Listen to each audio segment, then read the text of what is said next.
महाभारत की कहानी में आपको द्युतक्रीड़ा का दृश्य अवश्य याद होगा।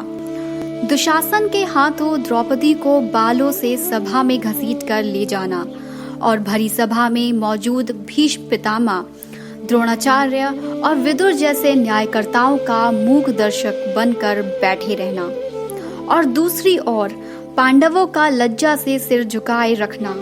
लेकिन क्या आप जानते हैं, इतना सब कुछ होने के बाद भी सभा में श्री कृष्ण नहीं आए। श्री कृष्ण तो स्वयं भगवान थे, लेकिन फिर भी उन्होंने द्रौपदी के पुकारने का इंतजार क्यों किया? दरअसल इस प्रश्न का उत्तर उद्धव गीता या उद्धव भागवत में मिलता है, जहां श्री कृष्ण के सखा उद्धव ने द्रौपदी के चीरहरण के समय श्री कृष्ण से कई प्रश्न किए हैं। उद्धव ने श्री कृष्ण से प्रश्न किया कि पांडव तो आपके आत्मीय मित्र थे, आप भूत, वर्तमान और भविष्य के ज्ञाता हैं। आपने सच्चे मित्र की परिभाषा तो दी, लेकिन उस अनुसार कार्य नहीं किया। आपने धर्मराज युधिष्ठिर को न जुआ खेलने से रोका और न ही भाग्य को धर्मराज के पक्ष में मोड़ा। आप चाहते तो धर्मराज जीत सकते थे, धन, राज्य और यहाँ तक खुद को हारने से रोक सकते थे, लेकिन आपने ऐसा नहीं किया। और उसी का नतीजा निकला कि धर्मराज पहले अपने भाइयों को और उसके बाद द्रौपदी को दांव पर लगाने के लिए तत्पर हो गए। ये सब आपने हो जाने दिया। जब द्रौपदी अपना शील खो रही थी, तब जाकर आपने उसे वस्त्र दिया। लेकिन आप कैसे द्रौपदी को बचाने का दावा कर सकते हैं, जबकि भरी सभा में एक आदमी द्रौपदी को बालों से घसीट कर लाता है और इतने सारे लोगों के सामने निर्वस्त्र करके छोड़ देता है? तो भला क्या बचा? आपने क्या बचाया? अगर आपने संकट के समय सहायता नहीं की, तो आपको आपदा बांधव कैसे कहा जा सकता है? क्या यही धर्म है?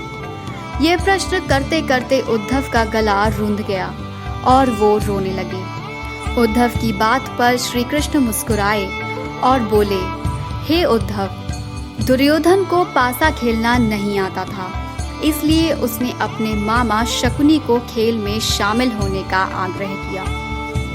इसे दुर्योधन का विवेक कहेंगे। ऐसा ही आग्रह तो धर्मराज युधिष्ठिर भी कर सकते थे, लेकिन उन्होंने मुझे खेल में शामिल नहीं किया। विवेक शून्यता का सबसे बड़ा उदाहरण। चलो, इस बात के लिए भी क्षमा किया जा सकता था, लेकिन विवेक शून्यता का एक और उदाहरण। पांडवों ने मुझसे प्रार्थना की कि मैं तब तक उनके समकक्ष में ना आऊं जब तक मुझे बुलाया ना जाए, क्योंकि वे दुर्भाग्य का ये खेल मुझसे छुपकर खेलना चाहते थे और वे नहीं चाहते थे कि मुझे ये बात मालूम पड़े। इस प्रकार उन्होंने मुझे प्रार्थना से बांध दिया था। मैं तो कक्ष के बाहर इंतजार कर रहा था, लेकिन मुझे अर्जुन, भीम, नकुल, सहदेव सब भूल गए। द्रौपदी को जब बालों से घसीट कर लाया गया, तब तक वो भी अपने सामर्थ्य के अनुसार जूझती रही, लेकिन मुझे नहीं पुकारा।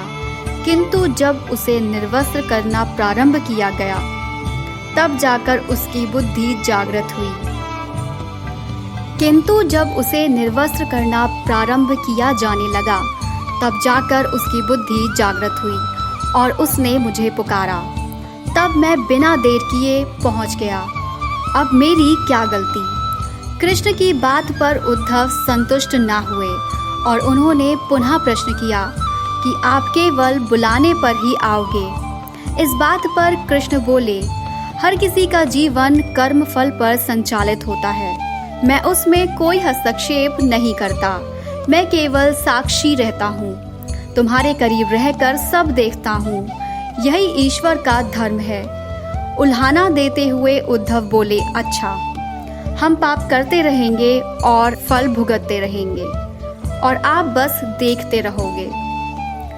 तब कृष्ण ने मुस्कुराते हुए उद्धव से कहा कि जब तुम ये समझोगे कि मैं तुम्हारे हर कर्म को देख रहा हूँ, तो क्या तुम कोई बुरा कर्म कर पाओगे? जब तुम मुझे भूल जाते हो तब कठिनाई में फंसते हो। धर्मराज ने भी यही सोचा कि वो मेरी जानकारी के बिना जुआ खेल सकता है। अगर उसने समझा होता कि मैं हर समय मौजूद हूँ, तो खेल का स्वरूप कुछ और ही होता। उद्धव कृष्ण का जवाब सुनकर मंत्रमुग्ध हो गए। दोस्तों, आपको ऐसी और कहानियाँ सुनने के लिए पेज को लाइक करें और वीडियो को शेयर करें।